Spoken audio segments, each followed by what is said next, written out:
A todos los oyentes de la FM en Colombia y en el mundo queremos proponerles un libro muy interesante. ¿De qué se trata, Alejo? Es Alberto del Campo Tejedor. El profesor Tejedor ha escrito un libro fantástico. Él es sociólogo, es antropólogo y es un libro titulado Historia de la Navidad. Y allí recoge desde el nacimiento del goce festivo en el cristianismo, desde que empezó esto como una celebración pagana hasta nuestra fecha. Profesor Alberto del Campo Tejedor, bienvenido. Gracias por estar aquí con la FM de Colombia. Igualmente, un placer. Bueno, no sé qué tanta información tenga usted, profesor Alberto, en relación con la celebración de la Navidad en América Latina y concretamente en Colombia, pero le anticipo que aquí es una verdadera fiesta. El ambiente cambia, la actitud de la gente cambia prácticamente desde el 16 de diciembre, cuando comienzan las novenas, que son una tradición muy colombiana. La gente queda en modo Navidad y en modo fin de año. Pero, ¿cómo destacamos lo más relevante en relación con los orígenes de esta fiesta? Lo que comenta usted es muy curioso. Los antropólogos tenemos un término para eso, temposensitividad, es decir, hay unos tiempos extraordinarios, que no son los ordinarios, los del tiempo del trabajo, en que los seres humanos un poco efectivamente nos convertimos, ¿no? Y nos sentimos algo especial, ¿no? Y eso ocurre en Navidad. Y ha ocurrido en el cristianismo, sigue ocurriendo, y efectivamente ocurría también antes del cristianismo en sus orígenes paganos. En tiempo greco-romano, pues una de las fiestas fundamentales de su ciclo eran las Saturnalias, que coinciden grosso modo con nuestras fiestas navideñas. Y para ellos efectivamente era uno de esos momentos extraordinarios donde, bueno, pues hacían locuras festivas y se levantaban las prohibiciones y los tabúes que regían en el tiempo ordinario para que la gente se desfogase una vez al año, pues con juegos, con mascaradas, con diversiones, haciendo el loco, dando el protagonismo a los niños, a los esclavos, a aquellos que normalmente en el tiempo ordinario no eran protagonistas, y mucho de eso efectivamente ha pasado al cristianismo. Ahora, profesor Alberto del Campo Tejedor, en el comienzo, para que a la gente le quede clara la idea, porque a nosotros nos encanta mucho aprender, por eso llamamos gente como usted, para aprender muchas cosas. En el comienzo de esta festividad, obviamente, no se celebraba la Natividad, ¿verdad? Era otro tipo Claro. digamos, de pretexto para esa reunión, ¿verdad? Claro, la cultura romana eran politeístas, es decir, tenían muchos dioses, pero tenían algunos principales. Llegó un momento, en el siglo II, III fundamentalmente, en que el dios Sol, o Helios, en sus distintas denominaciones, era una de las principales divinidades. Y la fiesta principal era el día del nacimiento del Sol Invicto. Sol Invictus, el Sol Invicto, se celebraba coincidiendo con el solsticio de invierno. ¿Por qué? Porque esa es la noche más larga del año, a partir de la cual los días empiezan a crecer, y por lo tanto simbólicamente se representaba el triunfo de la luz frente a las tinieblas, el triunfo del bien sobre el mal, el triunfo en definitiva de ese sol invicto frente a las fuerzas del invierno que traían la muerte, evidentemente. Entonces el cristianismo, que no tenía ninguna documentación histórica sobre el nacimiento de su divinidad, lo que hizo es superponerse a la fiesta pagana. Correcto. Y entonces, pues de la misma manera que los paganos celebraban esa gran festividad coincidiendo con el solsticio de invierno, pues los cristianos empezaron a considerar que ahí también podría haber nacido Jesucristo. Y entonces tenemos, durante una serie de siglos, la gente cristiana celebró el nacimiento de su divinidad, mientras paralelamente los paganos celebraban el nacimiento de su dios Sol. Y claro, ahí tenemos textos, por ejemplo, como lo de San Agustín, que se queja de que no hay que celebrar el nacimiento del sol, sino al Dios que hizo todo, incluyendo al sol, es decir, a su Dios cristiano. Hubo una pugna durante varios siglos hasta que prevaleció naturalmente la interpretación cristiana, pero que está sustentada en la pagana. Más o menos, ¿hacia qué época empezó a celebrarse la Navidad cristiana? En el siglo III ya empezamos a tener algunas festividades, pero la Navidad efectivamente no fue una de las fiestas principales. Hay que considerar que los sucesivos sínodos y concilios debatían sobre muchísimas cosas, entre otras sobre si Jesús había nacido ya divino o no, incluyendo las fechas.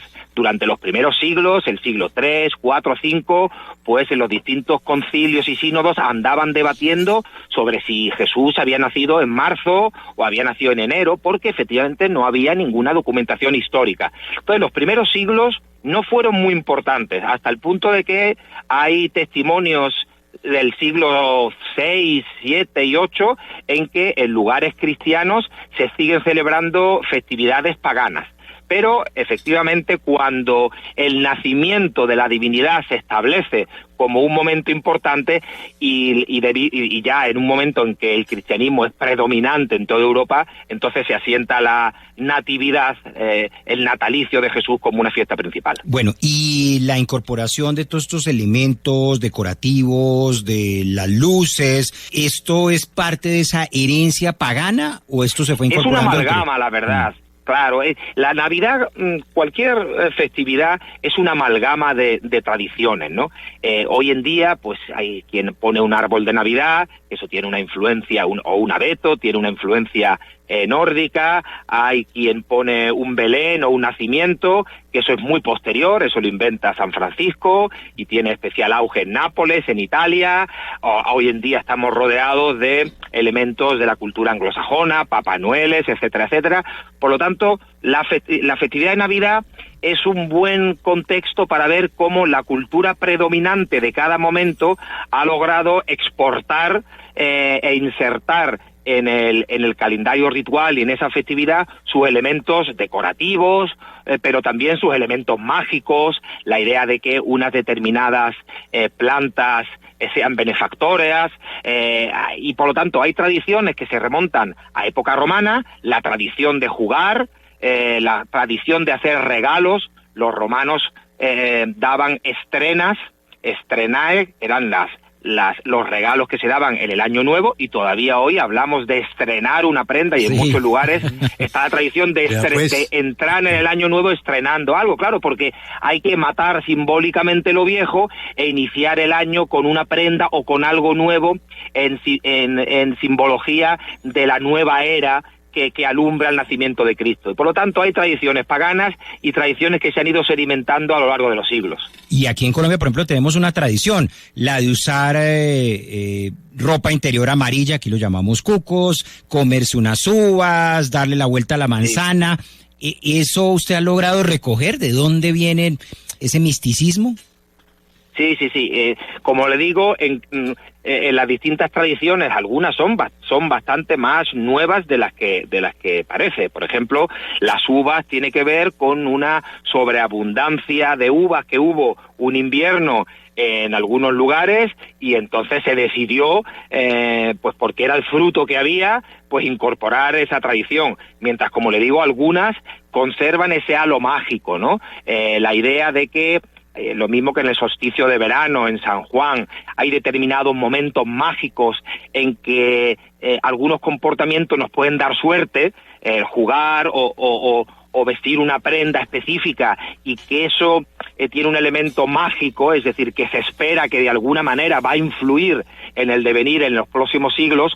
Eso es mucho más antiguo. Efectivamente, los romanos consideraban que al final y al inicio, es decir, a la conclusión y a la entrada de un año, como a la conclusión y a la entrada de los solsticios, los equinoccios, eran momentos mágicos en que el ser humano podía contribuir a su bienestar también. Y entonces sí, hay muchas tradiciones que nos recuerdan que hubo un momento en que mirábamos a los astros, mirábamos arriba y no teníamos la seguridad de hoy, ni la medicina, ni la electricidad. Teníamos miedo y por lo tanto realizamos en los momentos festivos un montón de actos mágicos. Y de eso se conserva mucho todavía, sí. Claro, porque esa fiesta de San Juan es más propia en España, ¿no? Aquí en Colombia no tenemos tanto esa tradición. Oiga, pero profesor, esas fiestas paganas o digamos esas celebraciones cuando se fueron incorporando estos elementos, estos aditivos religiosos, comenzaban ¿en qué fecha exactamente? Porque yo no sé si aquí usted también lo sabe, en Colombia prácticamente nosotros empezamos la Navidad desde junio.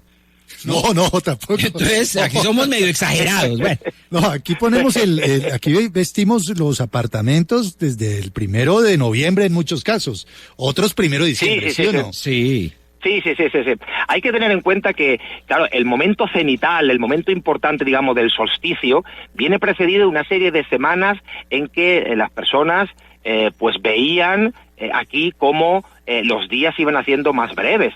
Y por lo tanto el propio cristianismo pues inventó la idea de Adviento, ¿no? Es decir, la idea de la espera de ese nacimiento de Jesús en un momento que en Europa coincidían con los momentos más oscuros, de días más cortos, y por lo tanto hay una espera, ¿no?, por el nacimiento de Jesús que coincide con esa espera en que por fin los días vuelven a crecer, y eso son unas semanas antes.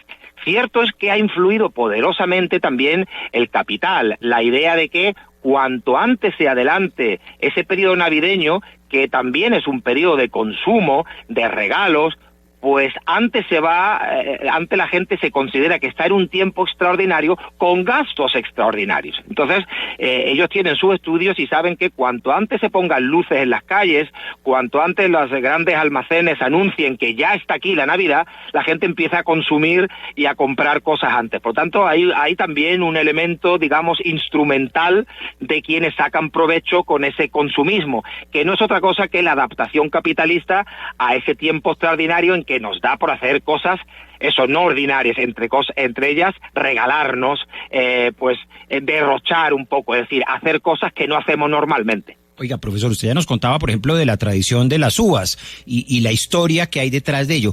¿Algo más que nos pueda compartir de esos agüeros que tenemos, ya que somos una sociedad agorera también? Sí, bueno, todos lo somos en el fondo, ¿eh? El racionalismo, digamos, y la ciencia no ha extirpado la creencia de que todas las cosas no podemos explicarlas, y por qué acontecen algunas cosas y a otros no, y por qué alguien es agraciado con un montante de dinero importante y otros no, y por qué alguien cae en enfermedad y otros no. Por lo tanto, vivimos en una sociedad de incertidumbre todavía, pese a muchos conocimientos que tengamos, ¿no? Y por lo tanto, mientras eso se mantenga, el ser humano va a seguir siempre con la concepción de que, bueno, pues la divinidad rige los destinos, de la misma manera que los romanos y los griegos pensaban que había una divinidad casi para cada cosa, pues para los viajes, pues para pedir suerte, para encontrar algo. ¿Qué hace el cristianismo? Pues el cristianismo se adapta a esa tradición y, como solamente tiene una divinidad, pues, pero tiene múltiples santos y múltiples vírgenes, múltiples advocaciones, pues hace que para cada santo haya una especialidad, ¿no? Uh-huh. Y eso se mantiene todavía. La gente cree que para pedirle algo de las cosas perdidas hay un santo, y para encontrar novio o novia hay otro santo, ¿no? Y eso se mantiene absolutamente, ¿no? De acuerdo, dejen de usar los calzoncillos amarillos. De acuerdo. Déjenmelos usar, que yo ya los tengo listos. Ese es su agüero, y en eso cree usted, don Alejandro. Pues, profesor, muchísimas gracias por acompañarnos.